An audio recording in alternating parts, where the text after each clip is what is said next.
What is up, everybody? My name is Sammy Guys. If you guys are brand new here, like, subscribe, and comment down below.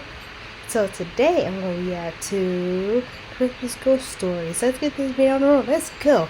Who loves my iPad? Comment down below, and make sure you like, share, and subscribe, and make sure you comment and all that good stuff. Let's get this video roll. Let's go. Who's ready for Christmas? I know I am. I can't wait to spend time with my family and friends. Let's get this video roll. Let's go. Now I'm watching this before Christmas. Let's get this video roll. Let's go. I know many of you will be watching this on Christmas Day, and you'll be in the festive spirit, but when you think about it, you're just another day closer to death. Speaking of death, one of the most well-known seasonal works of fiction is A Christmas Carol. It tells the story of Ebenezer Scrooge, a cold-hearted industrialist. On Christmas Eve 1843, he is paid a visit by the ghost of his business partner Jacob. Jacob was just as greedy and cold-hearted, and so, on his death, was condemned to forever walk the earth as a tormented ghost. Not wanting this fate for his friend, he arranges for 3 spirits to visit Scrooge and attempts to scare him into changing his ways. The ghosts of Christmas past, present, and yet to come. The brilliance of this story towers above others, but it's not the only Christmas ghost story written by Charles Dickens. It's just that his others achieved less fame. In Victorian times, telling ghost stories was a Christmas tradition as strong as any other. A tradition now largely forgotten, but I say we bring it back, starting now.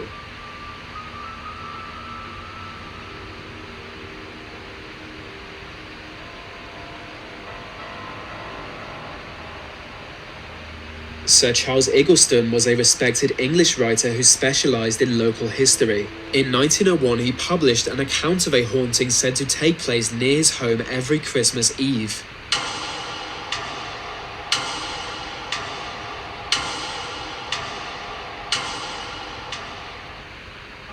The story concerns a highwayman who once terrorized any wealthy traveler to cross his path on a dark night.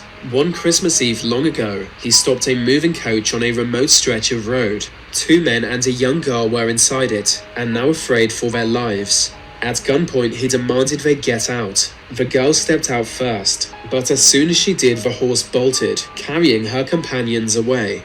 Now concerned only with her safety, they jumped out of the moving carriage and ran back. On reaching the scene, they found the highwayman lying in a pool of blood. He was dead, and the girl was not in sight. But by following a trail of blood, they found her hiding in the woods, clutching a bloody knife. After years of losing friends and family members to highwaymen, and now having been held up herself, she was driven mad.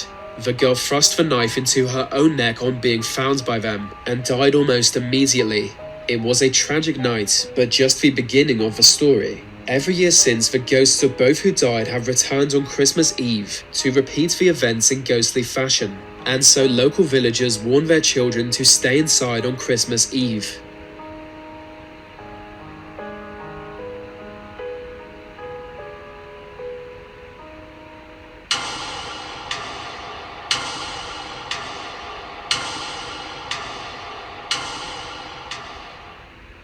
Among the greatest writers behind Victorian ghost stories was Algernon Blackwood.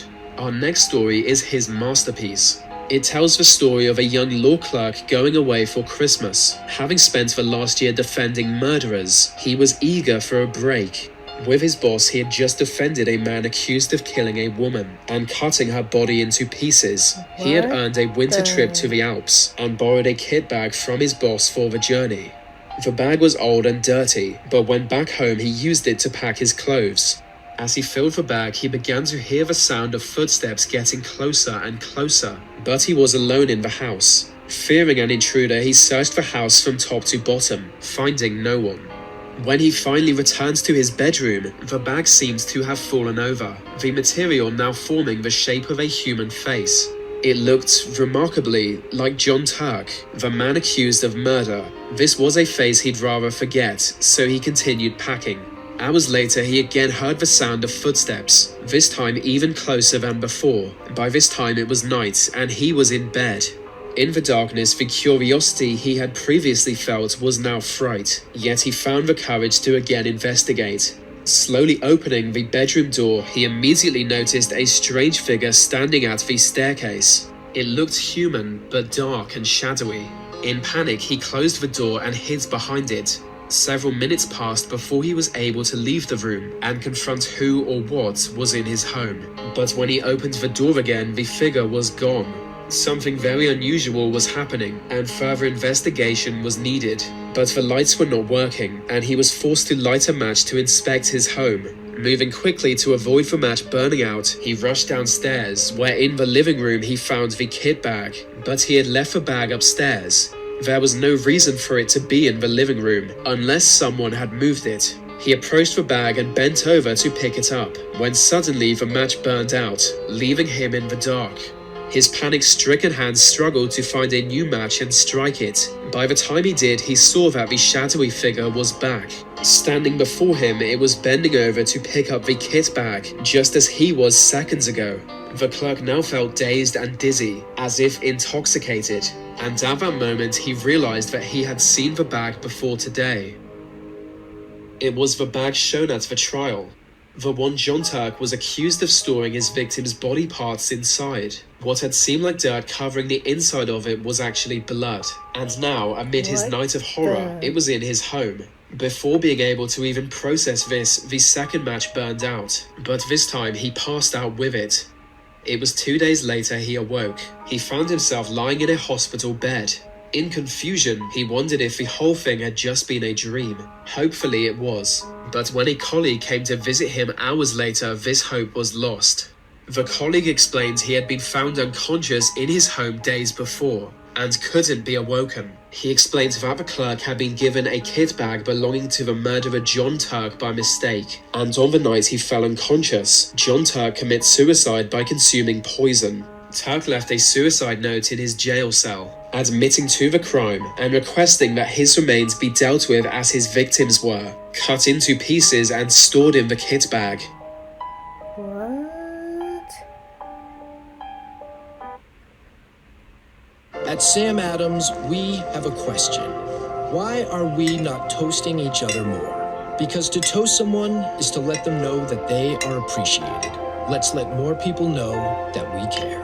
Sam Adams, toast someone.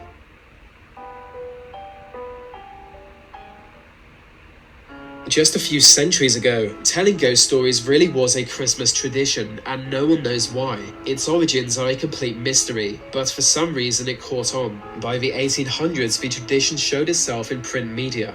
Whereas most Christmas ghost stories up until then were tied to local legends, writers would now just completely invent tales, sometimes pretending their creation was an old urban legend. By the mid-Victorian age, writers would create Christmas ghost stories over the summer to be released in winter. Successful stories could make a lot of money, but the most well-known of all only lost money. Thanks to the high cost of printing, A Christmas Carol brought Charles Dickens only £230, which in today's money is over $20,000. But the story was popular enough to be plagiarized countless times, causing Dickens to lose far more money in legal battles. Still, the tradition lived on into the 20th century, leaving us with too many scary stories to count. Perhaps the most scary is the story of Rudolph, a magical reindeer with a bright red nose. No doubt its nose is made red by the blood of his enemies. Never has such a bloodthirsty creature existed. For whatever reason, the tradition faded going into the 1900s, and within a few generations has been pretty much forgotten. There have since been attempts to bring it back. In the 1970s, the BBC produced a short film every year in a series called A Ghost Story for Christmas. It did little to revive the practice. Maybe it will never be revived, but that's what the terrorists want. So if you're looking for another Christmas ghost story, I recommend The Festival by H.P. Lovecraft.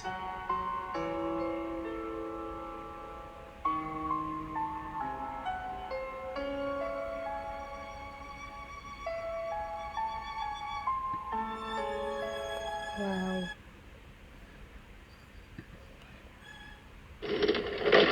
Look well, Ebenezer Scrooge, for only you can see me. What you want with me? Much. Who are you? In life, I was your partner, Jacob Marley. In life? Why do you trouble me? It is required of everyone that the spirit within him should walk abroad among his fellow men. And if that spirit goes not forth in life, it is condemned to do so after death. My spirit never walked beyond the narrow limits of our money-changing home. So I cannot rest. I cannot stay. I cannot linger anywhere. You are fittered. Why? I wear the chain I forged in life. I made it link by link. Would you know the weight and length of the coil you bear yourself? Speak words of comfort to me, Jacob Marley. Speak words of comfort. Comfort? I have none to give. I am here to warn you, to save you. So guys, if you guys love this video, please give me a thumbs up, like, and subscribe. And I hope you guys have a wonderful day. And thank gosh, it is a beautiful Monday and it's almost Christmas. Who's excited for that? I know I am. And I'm wearing my elf hat with a bell on it. So I hope you guys enjoy. Have a nice day, guys. Bye. And